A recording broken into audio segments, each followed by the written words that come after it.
Hello guys, welcome to my mini blog. এই যে চলে আসলাম তোমাদের সাথে আজকে দুপুরে রান্না বান্না ভিডিও শেয়ার করতে। এটা হচ্ছে আমি তনুশ্রীর স্কুলে দিয়ে আসছিলাম তার ভিডিও। তারপর আমি বাড়ি এসে সব কেটে কুটে রেডি করে নিয়েছিলাম আজকে রান্নার জন্য। আজকে রান্না হবে ডিম আলু দিয়ে, সাথে ঢেঁড়স ভাজি। তো এই যে ডিমগুলো সিদ্ধ করে আমি সুন্দর করে ছুলে নিয়েছি। এটা অবশ্য আমাকে আদিত্য করে দিয়েছে। আর আমি আজকে বাটা মশলা ব্যবহার করব, এই জন্য মশলাটা বেটে রেখেছি। অন্যদিন আমরা মশলা গুঁড়ো দিয়ে মূলত রান্নাটা করি।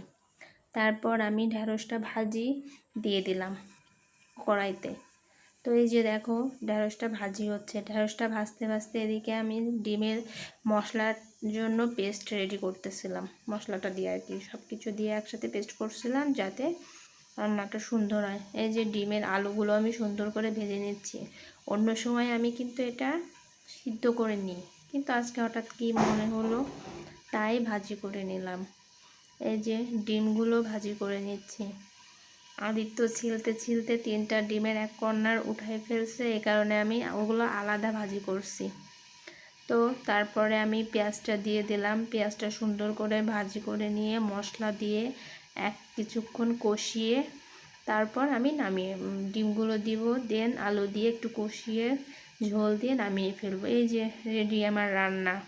ওইগুলোর ভিডিও আর করা হয়নি। এই যে দেখো আমার ডিম রান্নাটা দেখতে কি সুন্দর হয়েছে না, খেতেও আশা করি অনেক টেস্টি হবে।